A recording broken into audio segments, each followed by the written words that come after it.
Are you okay? I've had this hat for so long, Johnny, it doesn't really fit me anymore.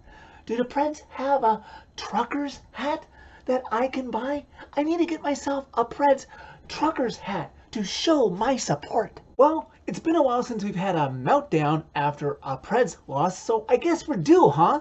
A game that they led 2-0 right off the bat. They outshot the Jets 17-12. After one, it was their first loss of this entire season when leading after one. So I guess we can't rest on that stat at all for the rest of the season. Where did the offensive pressure go in the second and third periods, guys? The Jets outshot the Preds by a combined 31-19 over the last 40 minutes of this game. Sometimes that may not be that shocking of a stat, but keep this in mind. The Jets played Friday night in Dallas.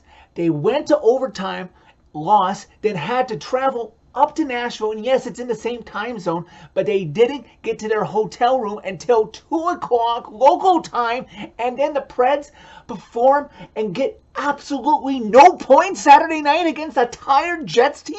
I still can't wrap my mind around the fact that this Jets team that played on back-to-back nights came into your building and ran the show, outshooting you 43-36 for the game. I know the players on this roster, other than those who tend to net, say all the right things in between days of games, before the games, in the intermissions, and post-game, and everybody in the front office. They say all the right things to try and encourage their goalies. But you could have fooled me with the number of shots these high-powered, high-paid goalies have to face on a consistent basis.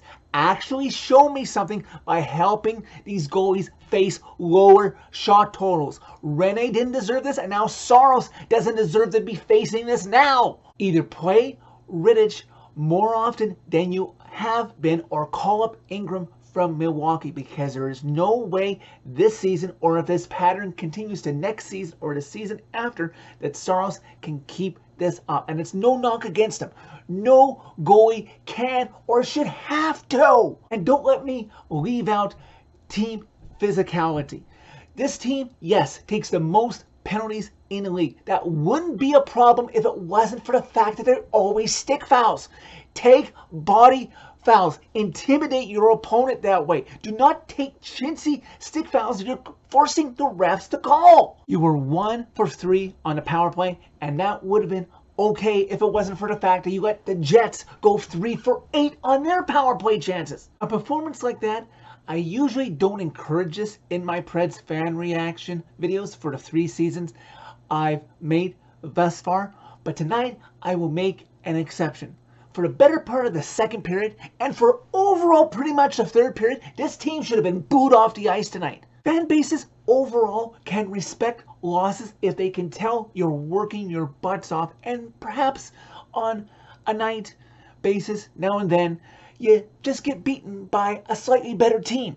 Or if it's a high caliber team in the league, but they can tell that you worked hard to try and keep it close and maybe eke out a win. That's not what happened tonight. Props to the Jets. Full props to the Jets for taking advantage of the situation that they walked into tonight inside Bridgestone Arena. But the Preds still didn't play up to what we all know they are capable of. I know this team has it in them to win games like this. We've seen it all season. It's not just overachieving. They just let this game slip between their fingers. Maybe with this light month that they have, with these light weeks of trying to make up games that you missed due to postponements due to COVID protocol, is making this team a little rusty. Maybe take it a little harder in practice to keep your bodies in shape for these high intense games when they happen live. And it's not going to get any easier in terms of a high impact schedule until later in the month and into March, because this week the Preds only have 2 games. Tuesday at home to Washington, then on Friday they travel to Carolina, so there's no heavy travel. So I don't want to hear that as an excuse if the struggles don't cease. And this team has got to redirect this ship quick so they're respectable come the week after this one when Rene gets his jersey retired and they play on national TV with the Stadium Series game. So that's it for this video. Thank you very much for watching. As always, click like if you liked this video. Click subscribe if you really liked it and don't want to miss another potential meltdown if this team doesn't fix its problems and quick.